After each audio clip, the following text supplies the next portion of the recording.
महाराज की जय हो। क्या बात है सिपाही? महाराज ये एक चोर है, इसे चोरी करते हुए रंगे हाथों पकड़े हैं। क्या नाम है तुम्हारा? मेरा नाम श्यामलाल है महाराज।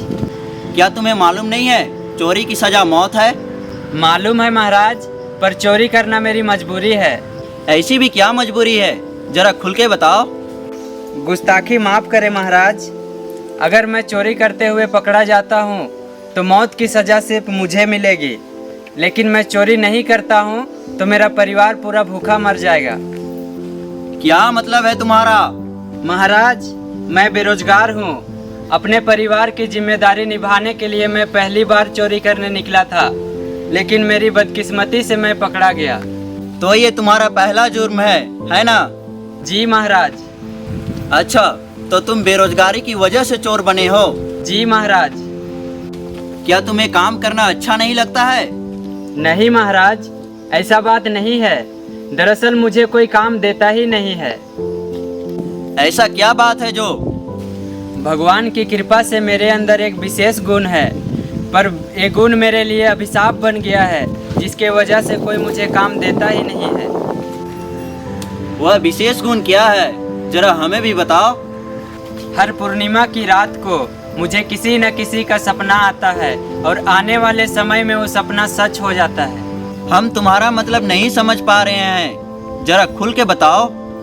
महाराज, मुझे अच्छे और बुरे दोनों सपने आते हैं, और जिस व्यक्ति के बारे में सपना आता है और उसे मैं बताने जाता हूँ, और अगर आने वाले दिनों में ये सपना सच हो जाता है तो लोग मुझे मनहूस समझकर काम से निकाल देते हैं। प्रजा को रोजगार देना राजा का कर्तव्य होता है।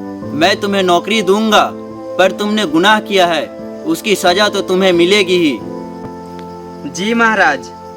सजा खत्म करने के बाद हमारे दरबार में आना, मैं तुम्हें अवश्य नौकरी दूंगा। आपके हुक्म सराखों पे है महाराज, लेकिन जाते जाते क्या आपको आपका सपना के बारे में बता सकता हूँ क्या महाराज? क्या तुमने हमारा भी सपना देखा है? जी महाराज। हाँ तो बताओ, तुमने हमारे बारे में सपने में क्या देखा है? सपना अशुभ है महाराज, अगर जान की माफी हो तो अर्ज करूं। बोलो, जान की माफी है। पड़ोसी देश के महाराज सौमित्रा बहुत जल्द आपके राज्य में हमला करने वाले हैं। क्या बकते हो? तुम्हारा ये सपना बिल्कुल झूठा है, क्योंकि महाराज सौमित्रा हमारा परम मित्र है, वो हम पर कभी हमला नहीं कर सकता। मेरा सपना हमेशा सच होता है महाराज। और अगर तुम्हारा ये सपना सच नहीं हुआ तो हम तुम्हारा सर कलम करवा देंगे। मुझे मंजूर है महाराज। महाराज की जय हो। अभी अभी गुप्तचर एक संदेश लेकर आया है कि हमारे पड़ोसी देश का महाराज हमारे देश पे हमला करने वाला है। क्या कह रहे हो सिपाही? मैंने कहा था ना महाराज, मेरा सपना कभी भी झूठा नहीं होता है। सिपाही, जाओ युद्ध की तैयारी करो। जी महाराज।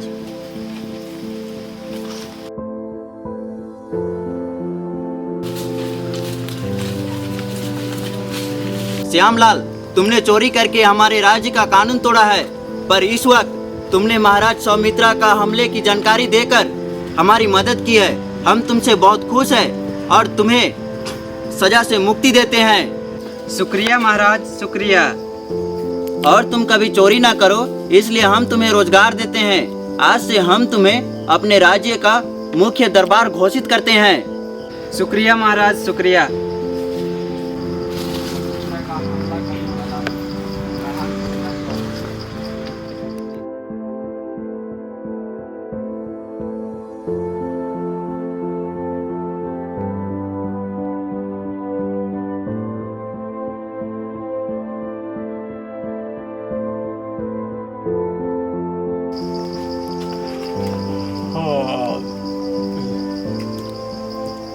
आधी रात हो चुकी है, सारे नगर वासी भी सो गए हैं। मैं भी कुछ देर सो लेता हूँ, किसी को कुछ पता तो नहीं चलेगा इसे भी।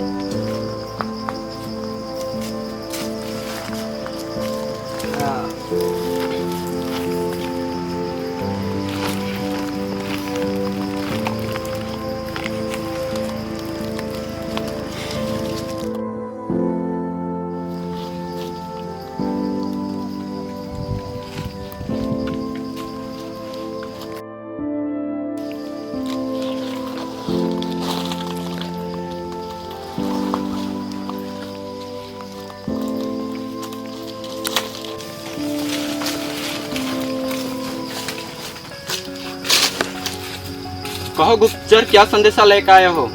राजा सौमित्रा ने आपके लिए संदेश भेजा है। 2 दिन बाद इस राज्य में वो हमला कर देंगे। आप बंदियों से मिलकर विक्रम राजा को बंदी बना लीजिए, फिर वो आपको इस राज्य का राजा बना देगा। राजा सुमित्रा को मेरा शुक्रिया कहना। सुबह होने वाली है, तुम्हारा जाना ठीक नहीं है। पुराना महल में जाके तुम आराम करो, रात को तुम चले जाना। ठीक है।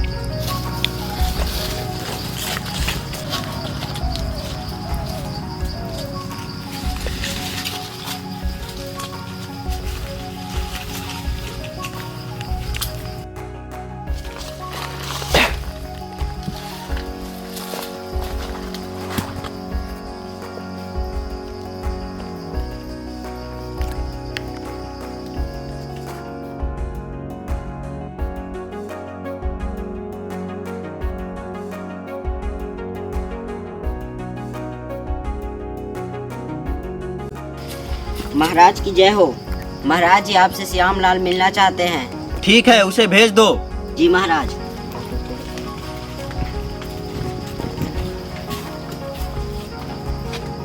श्यामलाल आपको महाराज बुला। ठीक है।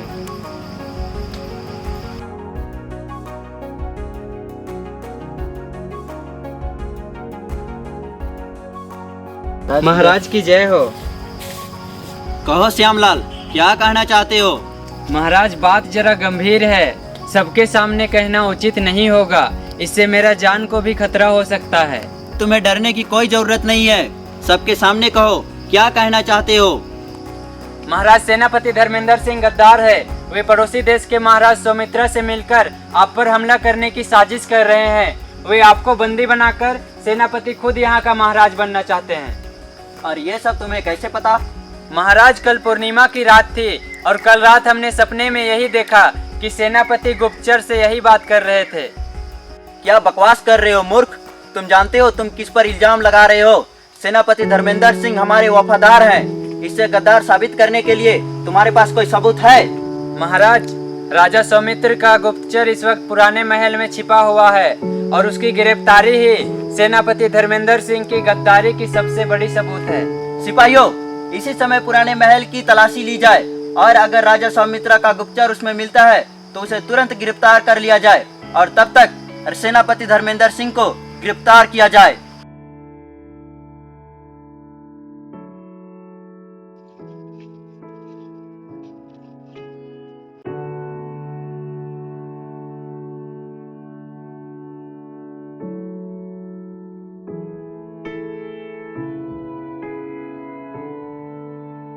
चलो श्यामलाल, हम तुम्हारे साथ स्वयं जाएंगे और राजा सौमित्रा का गुप्तचर को हम स्वयं गिरफ्तार करेंगे। जी महाराज।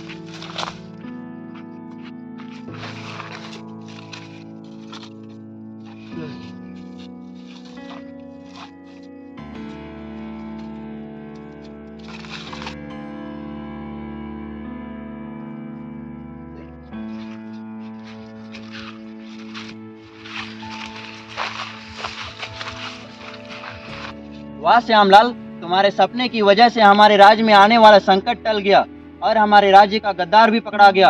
हम तुमसे बहुत खुश हैं श्यामलाल। धन्यवाद महाराज।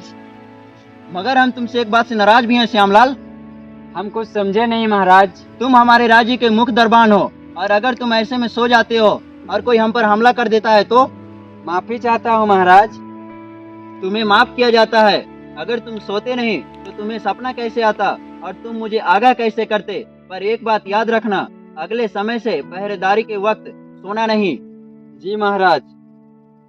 इसे गिरफ्तार करके काल कोठरी में बंद कर दिया जाए। जी महाराज।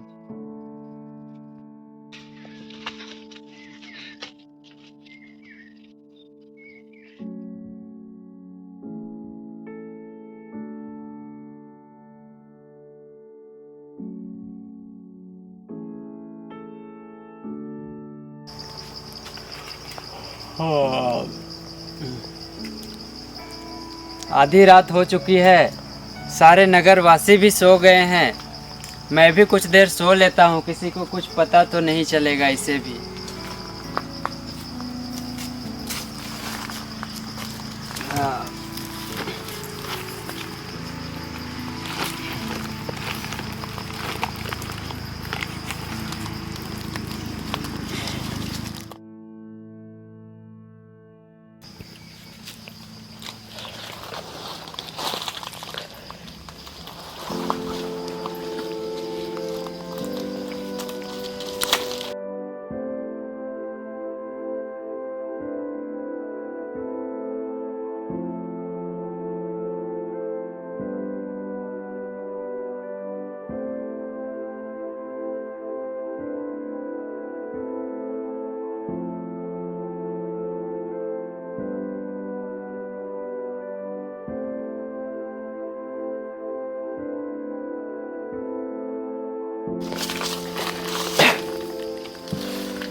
चलो हमारे तीर और धनुष लेकर शिकार करने जाते हैं। जी महाराज।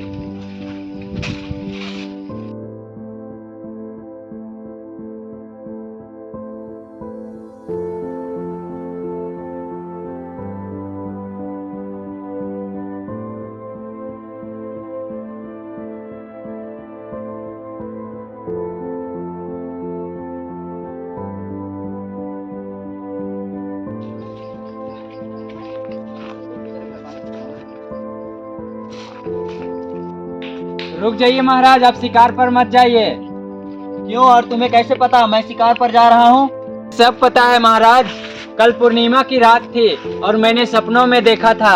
और सपने में तुमने क्या क्या देखा था? आपके मना करने के बावजूद भी कल रात में सो गया था और सपने में देखा था कि आदिवासी लोग आप पर हमला करने वाले हैं। इतने सैनिक होने के बावजूद कोई मुझ पर कैसे हमला कर सकता है? जंगली लोग आप पर हमले करेंगे और आपके सारे सैनिक मारे जाएंगे। कल रात सपने में मैंने यही देखा था। तेरे सपने के डर से मैं शिकार पर ना जाऊं, ये हो नहीं सकता है। ठीक है महाराज, पहले आप अपना हाथ दीजिए।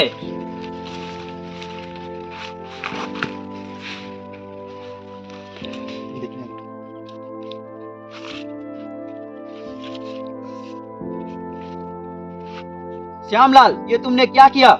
सिपाहियों, इसे गिरफ्तार कर लो और हमारे शिकार से लौटने के बाद इसे दरबार में पेश किया जाए।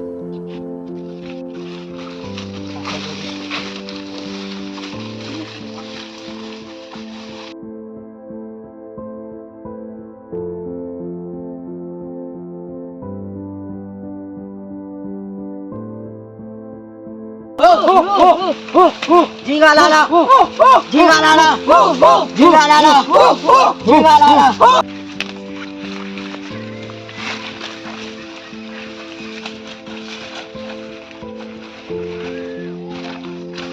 जीवा लाला, जीवा लाला, जीवा लाला, जीवा लाला, जीवा लाला, जीवा लाला, जीवा लाला।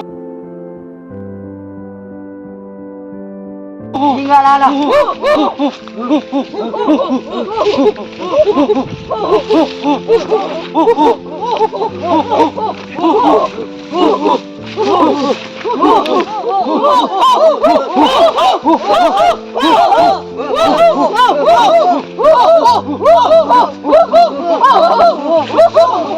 तुम नहीं जानते हो तुमने किसे बंदी बनाया है। हम लोग को छोड़ दो, हो सके तुम्हें माफ कर दिया जाए। यहाँ पर माफी और सजा देने का अधिकार बस मुझे है। इनको बलि देने का तैयारी किया जाए।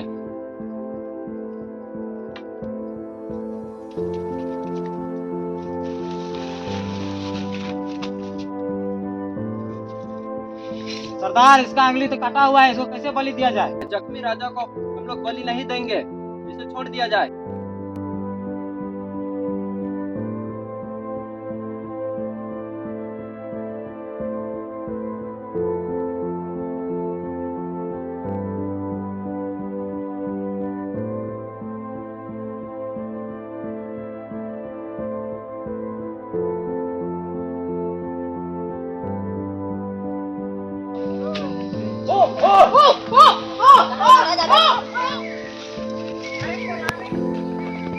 श्यामलाल को पेश किया जाए।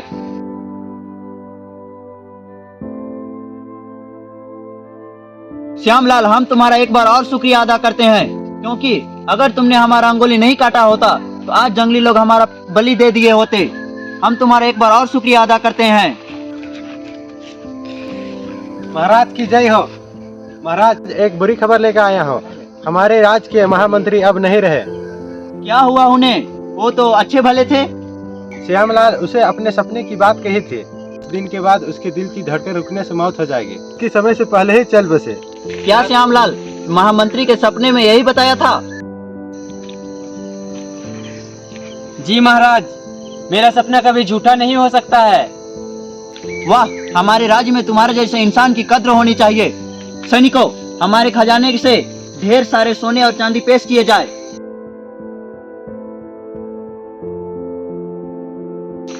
जी महाराज। श्यामलाल, कुछ सोने चांदी तुम्हारे लिए, हमारे तरफ से कुछ तोहफा है। शुक्रिया महाराज। और इसी वक्त तुम्हें इस राज्य से निकाला जाता है। क्या मुझे इस राज्य से निकाला जाता है? क्या मैं अब इस राज्य में नहीं रह सकता हूँ? ये सच है। तुम्हारे सपने की वजह से हमारे राज्य में आए हुए सारे संकट टल गए और हमारी जान भी बच गई। फिर भी आप मुझे भलाई के बदले में सजा दे रहे हैं।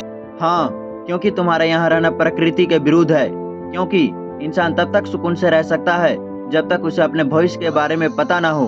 भविष्य चाहे अच्छा हो या बुरा, अगर उसका पता वक्त से पहले चल जाए तो इंसान जीते हुए भी मुर्दा बन जाता है।